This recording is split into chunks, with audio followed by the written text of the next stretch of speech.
લોકસભા ચૂંટણી પહેલા ઘટી શકે છે પેટ્રોલ ડીઝલના ભાવ. સાઉદી અરેબિયાએ ફેબ્રુઆરી માટે નિકાસ ગ્રેડ ક્રૂડ ઓઇલની કિંમતમાં હાલ ઘટાડો કરીને 27 મહિનાની નીચી સપાટીએ કરી દીધી છે. સાઉદીએ બેરલ દીઠ કિંમતની અંદર $2નો ઘટાડો કરવાનો નિર્ણય લીધો છે અને હાલમાં બ્રેડ ક્રૂડ ઓઇલ $77.13 પ્રતિ બેરલ ઉપર ટ્રેડ કરી રહ્યું છે. જો ભારત સરકારની ઓઇલ કંપનીઓ સાઉદીમાંથી નીચા ભાવે વધુ ક્રૂડ ઓઇલ આયાત કરવાની અંદર સફળ થાય છે તો લોકસભાની ચૂંટણી પહેલાં પેટ્રોલ અને ડીઝલના ભાવની અંદર સારો એવો ઘટાડો જોવા મળશે જેવા પણ મહત્વપૂર્ણ સમાચાર સામે આવી રહેલા છે. અટલ પેન્શન યોજના અંતર્ગત દર મહિને 5,000 રૂપિયાની સહાય પણ તમને મળી શકે છે.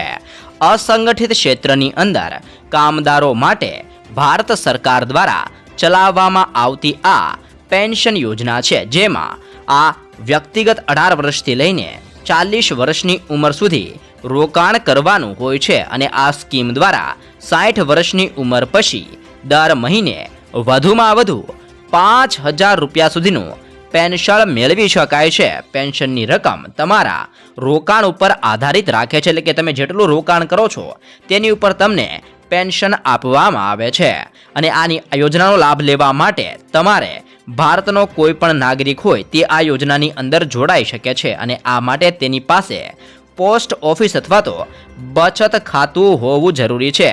સાથે જ તમારી જમા રકમ પ્રમાણે સરકાર તેમાં કેટલાક પૈસા પણ ઉમેરે છે. આ પછી જ્યારે તમે 60 વર્ષની ઉંમર પૂર્ણ કરો છો ત્યારે સરકાર દ્વારા તમને પેન્શન આપવામાં આવે છે, જેમાં વધુમાં વધુ તમને દર મહિને 5,000 રૂપિયાનું પેન્શન પણ આપવામાં આવી રહેલું છે. અને આ યોજનાનો તમારે લાભ લેવા માટે અટલ પેન્શન યોજનાની અંદર જે ઓફિશિયલ વેબસાઇટ છે જેની ઉપર જઈને તમે આવેદન કરી શકો છો. ખેડૂતોને મળશે 36,000 રૂપિયાની સહાય. પ્રધાનમંત્રી માનધન યોજના અંતર્ગત ખેડૂતોને 3,000 રૂપિયા પ્રતિ મહિને મળી શકે છે. સરકાર ખેડૂતોને વૃદ્ધાવસ્થાની અંદર આવકનો રસ્તો પૂરો પાડવા માટે PM કિસાન માનધન યોજના ચલાવે છે. આ યોજના હેઠળ લાભાર્થીઓને 60 વર્ષની ઉંમર પછી 3,000 રૂપિયા પ્રતિ માસ પેન્શન આપવામાં આવે છે. આ એક સ્વૈચ્છિક અને વ્યક્તિગત દીઠ ફાળા આધારિત પેન્શન યોજના છે, જેમાં ખેડૂતોને 55 રૂપિયાથી લઈને 200 રૂપિયા પ્રતિ માસ જમા કરાવવાના હોય છે. 18 વર્ષ કે તેથી વધુ કે જે 40 વર્ષ કરતાં પણ ઓછી ઉંમરના ખેડૂતો છે જે આ યોજનાનો લાભ લઈ શકે છે. 60 વર્ષની ઉંમર બાદ તમને 3,000 રૂપિયા પ્રતિ માસ એટલે કે વર્ષે તમને 36,000 રૂપિયાની પેન્શન સ્વરૂપે હાલ લાભ આપવામાં આવે છે. એટલા માટે તમે પણ જો આ યોજનાનો લાભ લેવા માંગો છો તો અત્યારે જ પ્રધાનમંત્રી શ્રમયોગી માનધન યોજનાની અંદર ફોર્મ મિત્રો ભરી શકો છો. દેશની મહિલાઓ માટે પણ ખુશ ખબર સામે આવી છે, જેમાં મફત ગેસ કનેક્શનને લઈને મોટી જાહેરાત કરવામાં આવી છે. કેન્દ્ર સરકારે ઉજ્જવલા યોજના 2.0 શરૂ કરી છે. આ યોજના હેઠળ 75 લાખથી વધુ મફત LPG કનેક્શન આપવામાં આવશે જેવી મહત્વપૂર્ણ જાહેરાત કેન્દ્ર સરકાર દ્વારા કરવામાં આવી છે. આગામી 3 વર્ષમાં મહિલાઓને ઉજ્જવલા યોજના હેઠળ આ LPG કનેક્શન આપવામાં આવશે. કેન્દ્રની મોદી સરકારે પ્રધાનમંત્રી ઉજ્જવલા યોજના હેઠળ 75 લાખ નવા કનેક્શન આપવા માટે 1,650 કરોડ રૂપિયા મંજૂર કર્યા છે અને આ કાર્ડ ધારકો છે એટલે કે જે પણ ગેસ કનેક્શન ધારકો છે તેમને 300 રૂપિયાની સબસિડી પણ આપવામાં આવશે, જેવો પણ મહત્વપૂર્ણ નિર્ણય લેવામાં આવેલો છે અને નવા 75 લાખ કનેક્શન આપવામાં આવશે જેવી પણ કેન્દ્ર સરકાર દ્વારા જાહેરાત કરવામાં આવી છે. ખેડૂતોને 5,000ની સહાય. પરંપરાગત કૃષિ વિકાસ યોજના. કેન્દ્ર સરકારની આ યોજના હેઠળ ભારત સરકાર ખેડૂતોને પ્રતિ હેક્ટર 50,000 રૂપિયાની આર્થિક સહાય પૂરી પાડે છે, જેમાં ઓર્ગેનિક ઉત્પાદનની અંદર, ઓર્ગેનિક પ્રોસેસિંગની અંદર, સાથે જ પ્રમાણપત્ર, લેબલિંગ, પેકેજિંગ અને પરિવહન માટે દર 3 વર્ષે સહાય પણ આપવામાં આવે છે અને સરકાર દ્વારા આ યોજના ખેડૂતોને આર્થિક રીતે મદદ પૂરી પાડવા માટે ચલાવવામાં આવે છે. તે પણ ઓર્ગેનિક ખેતીને પ્રોત્સાહન આપવા માટે સરકાર દ્વારા આ યોજના શરૂ કરવામાં આવેલી છે, જેમાં પ્રતિ 3 વર્ષની અંદર એટલે કે 3 વર્ષ દરમિયાન ખેડૂતોને 5,000 રૂપિયાની સહાય આપવામાં આવે છે. અને તમે પણ આ સહાયનો જો લાભ લેવા માંગો છો તો પરંપરાગત કિસાન વિકાસ યોજનાની વેબસાઇટ ઉપર જઈને આવેદન કરી શકો છો. અને જો તમે પાત્ર થશો તો તમને પણ આ યોજનાનો લાભ મળી શકે છે. ખેડૂતોને મળશે 25,000 રૂપિયાની સહાય. ગુજરાત રાજ્યના ખેડૂતોને પૂર, દુષ્કાળ અને અતિવૃષ્ટિ જેવી કુદરતી આપત્તિઓની અંદર રાહત આપવા માટે ઓગસ્ટ 2020ના રોજ ગુજરાત રાજ્ય દ્વારા મુખ્યમંત્રી કિસાન સહાય યોજના શરૂ કરવામાં આવી હતી. ગુજરાત કિસાન સહાય યોજના અંતર્ગત રાજ્ય સરકાર દ્વારા ખેડૂતોને મહત્તમ 4 હેક્ટર માટે કૃષિ પેદાશના નુકસાનમાં 33% લઈને 60% નુકસાનનું વળતર આપવામાં આવે છે, જેમાં કુદરતી આફતના કારણે થતા નુકસાનના કિસ્સાની અંદર ખેડૂતોને 20,000નું વળતર આપવામાં આવે છે. અને 60% કરતાં વધારે નુકસાન થયું હોય તો વધુમાં વધુ 4 હેક્ટર માટે 25,000 રૂપિયાનું પણ વળતર ગુજરાત સરકાર દ્વારા આપવામાં આવી રહેલું છે. પીએમ વિશ્વકર્મા યોજના અંતર્ગત 15,000 રૂપિયાની સહાય આપવામાં આવે છે. પીએમ વિશ્વકર્મા યોજના હેઠળ લોકોને 5%ના વ્યાજ દર સાથે પ્રથમ હપ્તા તરીકે 1 લાખ રૂપિયા અને બીજા હપ્તા તરીકે 2 લાખ રૂપિયાની લોન આપવામાં આવે છે. આ સાથે જ કારીગરોને પણ પાયાની અને અદ્યતન તાલીમ પણ આપવામાં આવે છે. યોજનાના લાભાર્થીઓને 15,000 રૂપિયાની ટૂલકીટ પણ આપવામાં આવશે. આ ઉપરાંત લાભાર્થીઓને કૌશલ્યની તાલીમ આપવામાં આવશે.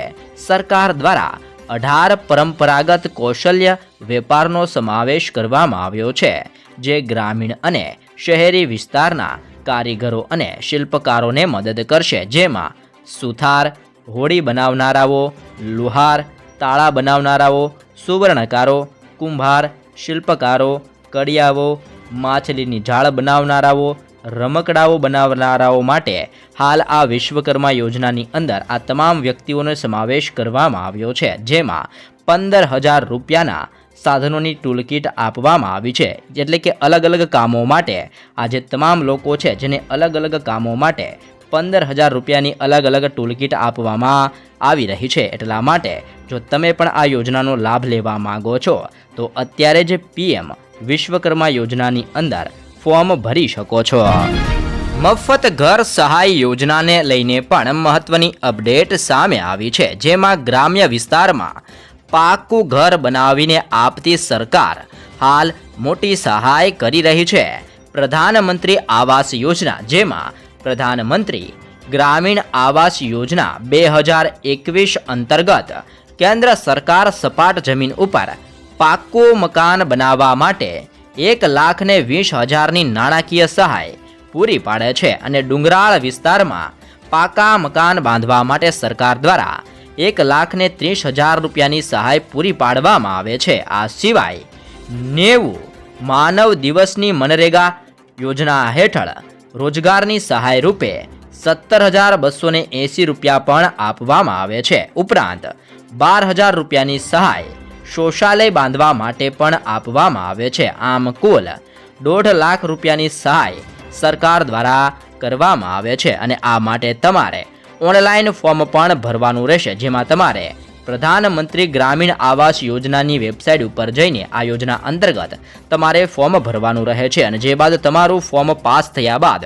તમે ધીમે ધીમે કરીને જેવી રીતે ઘરની શરૂઆત કરશો તેમ તેમ સરકાર દ્વારા તમને સહાય આપવામાં આવે છે. પ્રધાનમંત્રી સુરક્ષા વીમા યોજના અંતર્ગત 2 લાખ રૂપિયાની સહાય આપવામાં આવે છે. વર્ષ 2015માં પ્રધાનમંત્રી સુરક્ષા વીમા યોજના શરૂ કરવામાં આવી હતી. અગાઉ તેનું વાર્ષિક પ્રીમિયમ 12 રૂપિયા હતું, જેને હવે 1 જૂન 2022થી વધારીને 20 રૂપિયા કરવામાં આવ્યું છે. આ યોજનાની અંદર તમને 2 લાખ રૂપિયા સુધીનું અકસ્માત વીમા કવચ મળે છે. જો તમારી ઉંમર 18 વર્ષથી લઈને 70 વર્ષની વચ્ચે છે તો તમે પણ આ સુરક્ષા વીમા યોજના ખરીદી શકો છો, જે દર વર્ષે માત્ર 20 રૂપિયા ચૂકવીને તમને 2 લાખ રૂપિયા સુધીનું કવરેજ આપે છે. આ વીમાનું પ્રીમિયમ 1 જૂનથી 30 મે સુધી માન્ય છે। સૌથી સારી વાત તો એ છે કે આ પોલિસી મેળવવી ખૂબ જ સરળ છે। તમે કોઈ પણ બેંકની શાખામાં જઈને અથવા તો તમારી નેટ બેન્કિંગ દ્વારા પણ ઘરે બેસીને આ યોજનાનો લાભ મેળવી શકો છો અને જેમાં તમને ફક્ત વર્ષે 20 રૂપિયાના ચાર્જ ઉપર તમને 2 લાખ સુધીનું પણ સહાયનું પેકેજ આપવામાં આવે છે। એટલે કે તમારો કોઈ પણ અકસ્માત થયું હોય તો અકસ્માતની અંદર તમને વીમા સ્વરૂપે 2 લાખ રૂપિયા સુધીની સહાય પણ ચૂકવવામાં આવી રહેલી છે। 50,000 રૂપિયાની મફત સહાય આપવામાં આવે છે। રાજ્યના માર્ગ અકસ્માતોના બનાવો વધી રહ્યા છે ત્યારે ગુજરાત સરકારે એક મહત્વની જાહેરાત કરી છે। જે મુજબ રાજ્યની અંદર કોઈ પણ સ્થળે કોઈ પણ વ્યક્તિ માર્ગ અકસ્માતની અંદર ઈજાગ્રસ્ત થયો હોય તો તેને નજીકની સરકારી કે ખાનગી હોસ્પિટલમાં તાત્કાલિક સારવાર આપવા માટે રાજ્ય સરકાર તરફથી રૂપિયા 50,000ની સહાય આપવામાં આવશે। ઈજાગ્રસ્ત વ્યક્તિને 48 કલાકની અંદર જ વિવિધ જાતની તમામ પ્રકારની સારવાર મળી રહે અને તેનો જીવ બચી જાય તે હેતુથી સરકાર દ્વારા આ રકમ સીધી જ હોસ્પિટલને આપવામાં આવશે અને આ યોજનાનો લાભ તમામ લોકોને આપવામાં આવશે જેવી પણ જાહેરાત કરવામાં આવી છે। મહિલાઓને મળશે 37,000 રૂપિયાની સહાય। તમારા ઘરમાં અથવા તો કોઈ પણ સગા સંબંધીના ઘરની અંદર જો કોઈ બાળકનો જન્મ થવાનો હોય તો તેમને મળશે 37,500 રૂપિયાની સહાય। શ્રમયોગી પ્રસૂતિ યોજના હેઠળ બાળકને જન્મ આપતી સમયે મહિલાઓને મળે છે 37,500 રૂપિયાની સહાય। આ યોજનાનો લાભ લેવા માટે તમારે એક ઓનલાઈન ફોર્મ ભરીને સબમિટ કરવાનું રહેશે જેના માટે તમારે મમતા કાર્ડ, ડોક્ટરનું પ્રમાણપત્ર, રાશન કાર્ડ, પાસબુક, મહિલાનું આધાર કાર્ડ તેમજ સોગંદનામું આ તમામ ડોક્યુમેન્ટની જરૂર પડે છે। સાથે જ જ્યારે તમે કરેલી અરજી એપ્રુવ માનવામાં આવશે ત્યારે તમે આપેલા બેંક એકાઉન્ટ નંબર ઉપર 37,500 રૂપિયા જમા કરાવવામાં આવશે અને આ પૈસા 2 હપ્તાની અંદર જમા કરાવવામાં આવશે જેમાં બાળકના જન્મ પહેલા 17,500 રૂપિયા જમા કરાવવામાં આવશે અને બાળકના જન્મ બાદ 20,000 રૂપિયા જમા કરાવવામાં આવશે। આમ આ યોજના હેઠળ ટોટલ 37,500 રૂપિયાની મહિલાઓને સહાય પણ આપવામાં આવી રહેલી છે। ખેડૂતોને લઈને પણ મહત્વના સમાચાર સામે આવ્યા છે જેમાં ખેડૂત લોનને લઈને મહત્વની જાહેરાત કરવામાં આવી છે। કિસાન ક્રેડિટ કાર્ડ યોજના જે 1998માં કેન્દ્ર સરકાર દ્વારા ખેડૂતોને તેમના ખેતી અથવા તો કૃષિ ખર્ચ માટે પર્યાપ્ત ધિરાણ પ્રદાન કરવા માટે આ યોજના શરૂ કરવામાં આવી હતી। આ કૃષિ અથવા તો કેન્દ્ર સરકારની યોજના હેઠળ ભારત સરકાર ખેડૂતોને કૃષિ માટે સરકારી સબસિડીના રૂપની અંદર વાર્ષિક 4% રાહત દરે કૃષિ લોન સાથે સહાય પણ પૂરી પાડે છે અને જેમાં ખેડૂતોને વીમો પણ મળે છે। આ કાર્ડ ધરાવતા ખેડૂતોને અકસ્માત વીમા કવચ પણ મળે છે જેના કારણે દુર્ઘટનાના કિસ્સામાં ખેડૂતો અને તેમના પરિવારોને નાણાકીય સુરક્ષા મળે છે। જો તમે કિસાન ક્રેડિટ કાર્ડ માટે અરજી કરવા માંગો છો તો SBIની વેબસાઇટ અનુસાર પ્રોસેસિંગ ચાર્જ ચૂકવવો પડશે અને બેંક આ કાર્ડ ઉપર ખેડૂતોને તેના નિશ્ચિત વ્યાજ દર લોન આપશે જેમાં 50,000 રૂપિયા સુધીની લોન માટે કોઈ પણ પ્રકારનો પ્રોસેસિંગ ચાર્જ ચૂકવવાનો રહેતો નથી। કિસાન ક્રેડિટ કાર્ડ ઉપર 3 થી 4% દરે લોન આપવામાં આવે છે। તમે કિસાન ક્રેડિટ કાર્ડ માટે કઢાવવા માટે બેંક શાખાની અંદર જઈને અથવા તો ઓનલાઈન મોડ દ્વારા પણ અરજી કરી શકો છો અને તમારી પાસે જો કિસાન ક્રેડિટ કાર્ડ છે તો તમને 3% થી લઈને 4%ના દરે હાલ લોન આપવામાં આવી રહેલી છે।